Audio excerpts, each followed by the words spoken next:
Okay.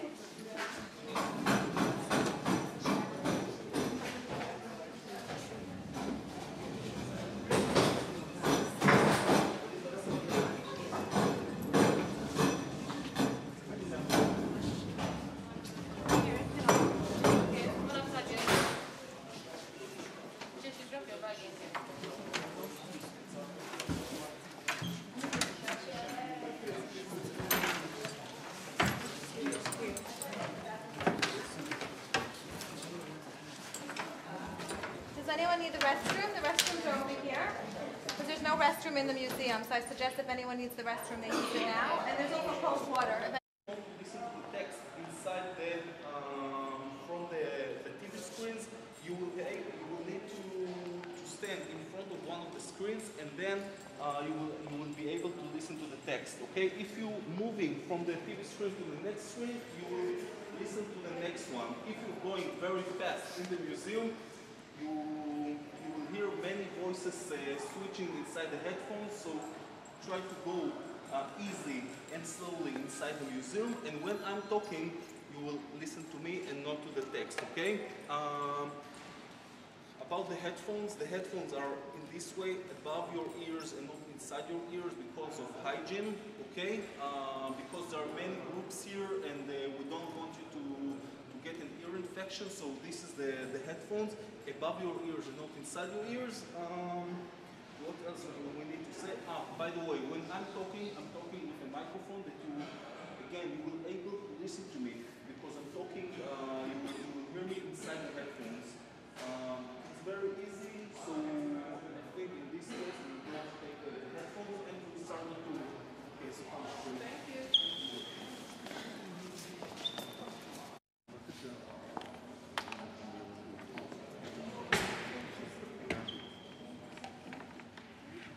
מורה נטרף אותו.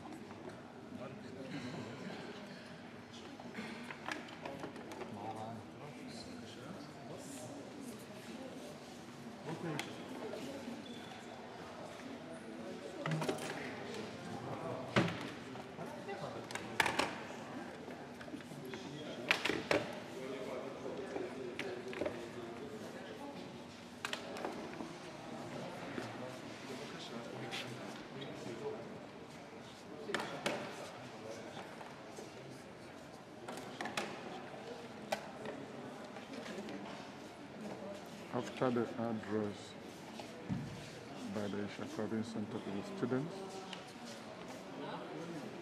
they are right now collecting headphones to go to the e-library of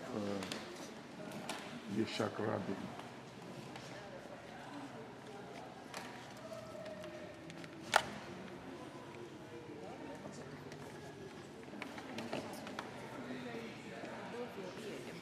Okay, we'll make a sound check right now, so please put your headphones and we'll try to see if everyone can hear me.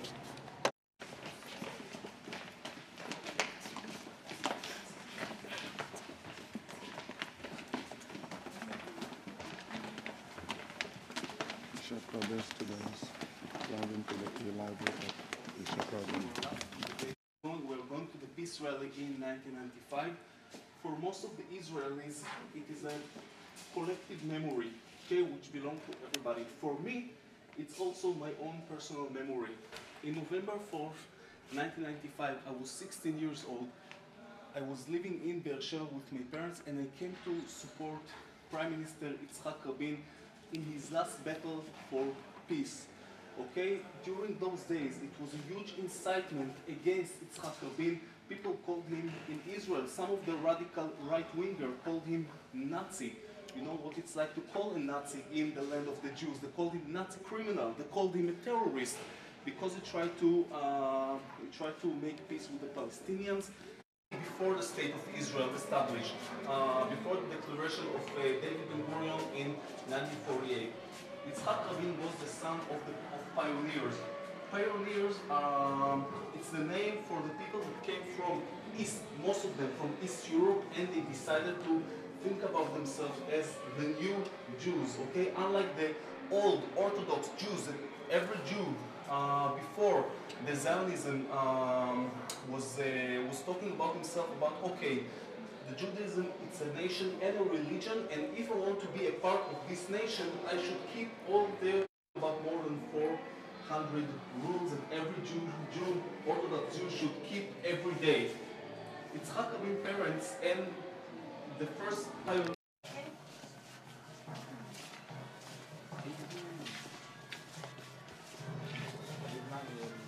First of all, it was a civil war between Palestinians and Jews here in Palestine. During the war, after David Ben-Gurion need to take a very huge risk and gamble. If he had a very huge dilemma. He didn't know if he wanted to declare about the state of Israel as his conscience say him to do that, or perhaps he should take the decision. Shimon Peres and this is Yitzhak Rabin. They were sharing the same ideology, and after when Yitzhak Rabin became a politician in the 60s and the 70s, they were sharing the same ideology in the same Labour Party in Israel.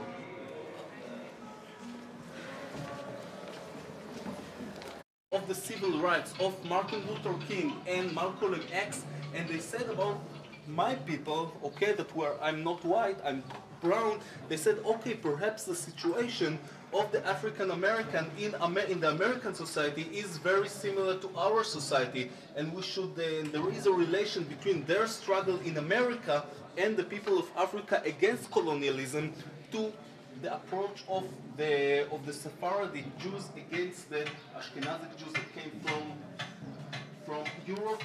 We're talking about equality in Israel, and after the protest of the Israeli Black Panthers in 1971, there is more equality between the people, economical and cultural equality between people that came from the Middle East and people that came from Europe, because it should not be a European society, it should be mixed and multicultural society, as we try to create today.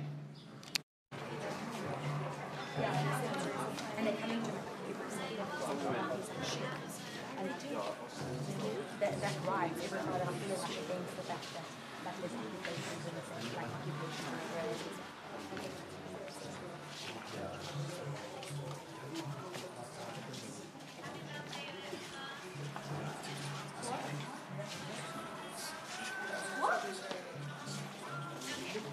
Happy birthday. It's not my birthday. I know.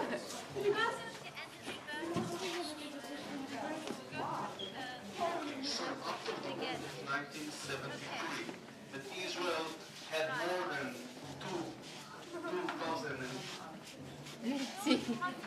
almost 3,000 casualties in 2 weeks. My father was a warrior in this hard war, very cruel war against the Arabs. We can see that after the resignation of Golda Meir, the Prime Minister of Israel, and the Minister of Defense, Moshe Dayan, they called Yitzhak Rabin, General Yitzhak Rabin, from his job in his office in Washington. He was the Israeli ambassador in America, in Washington, during the war and before the war. They called him to be the Prime Minister of Israel in 1974.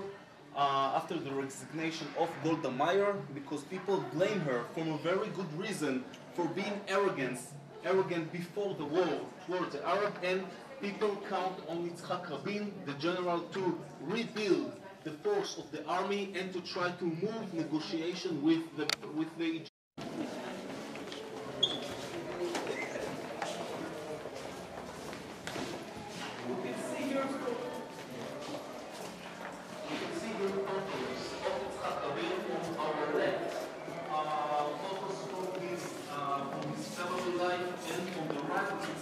Focus on his military career and his career as a politician.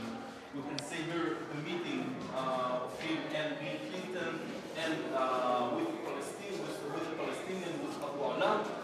We can see his hobbies, such as he was a very good tennis player, by the way. He was an excellent tennis player. In his few moments that he had, he was preferring to doing sport.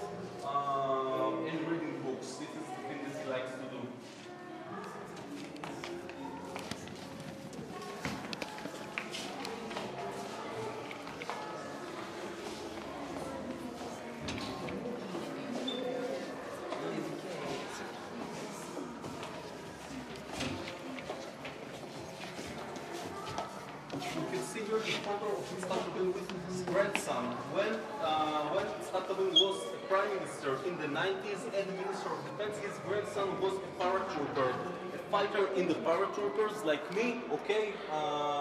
And we can see that in Israel there is no difference between regular soldier and the minister of defense, because in Israel you are not privileged. In Israel, because in Israel everybody should go to the army. It's a thing that you need to do. Everybody.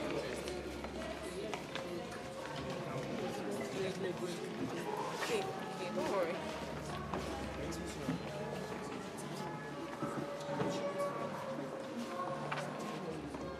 With the Arabs, but with the Palestinians, it was an historical event. The Madrid, even though that it didn't turn to make anything with the Palestinians, it was giving the way to Yitzhak Rabin that he said in 1991 before the election, as a candidate, he said that with me as a prime minister, I tried to solve in a very moderate way the problem between us and the Palestinians and to talk about peace. And because Yitzhak Rabin was a supporter in the solution of 2 states for 2 nations, okay? Unlike other people in the Israel society that said it should be only 1 state, Yitzhak Rabin said that the way for peace with the Palestinians is 2 states to divide Palestine or Israel, for the land of Israel, to 2 states, a Palestinian and an Israeli state. This is the best solution that he can thinking about. In the 90s, there are another conflict in the Israeli society about the Jews from Ethiopia, okay, Jews from Africa, okay? People said about the people from Africa, maybe we should not give them the opportunity to come to Israel. First of all, he realized as a brilliant general and as a politician, Israeli politician, after the uprising of the violence of the Palestinians, he said one thing, that you cannot crush terrorism without giving a hope to the other side that it's going to be good and it's going to be peace with Israel. You should give peace to you should negotiate if there are moderate people in the next side that are willing to accept you. In the Middle East, you should talk with them. In another word, you should talk with the Palestinian Authority to make peace with them. This was the philosophy of Yitzhak Rabin, the first prime minister that's talking about making peace with the Palestinians, to try to solve the solution of the conflict for more than 120 years with the Palestinians. But he was talking about the Hamas party, the Hamas movement that didn't recognize till today there is a war. Kill him with cold blood in order to stop peace with the Palestinians.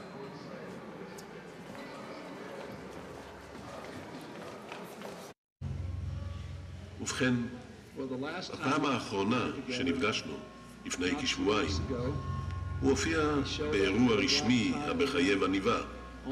הופיע בזמן, אך ללא עניבה. וכך הוא שאל עניבה, והיה לי הכבוד ליישר אותה עבורו. זהו רגע שאני אוקיר כל ימי חיי. עושה שלום במרומיו, הוא יעשה שלום עלינו, ועל כל ישראל, ואמרו אמן. ושלום עבר. תסלחו לי שאני לא רוצה לדבר על השלום, אני רוצה לדבר על סבא שלי. סבא, אתה היית, ואותך, הגיבור שלנו. אני רציתי שתדע שכל מה שעשיתי תמיד, ראיתי אותך לפני עיניי.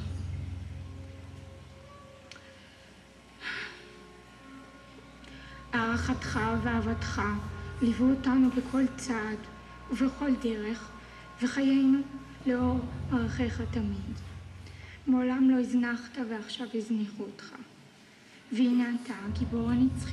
For the first time, give the opportunity to think about an non-violent solution with the conflict with the Palestinians, and I think today his legacy and his heritage for the leaders of Israel is to thinking not only to solve things with guns and violence, but with negotiation, because there are always good people on the other side that want to talk with you. And if there is another side of the enemy, of the Palestinians, or anyone that want to talk to you, you should talk with him and try to solve things in a normal way. And this is the point of Yehuda Amichai, very famous Israeli poet. This is the part of the speech that Yitzhak Rabin gave in Oslo during the Nobel Prize in 1994. He was not talking about peace or about war. He was talking about justice. And unfortunately, this is the tragedy in the land of Israel, that everybody has amount of justice in the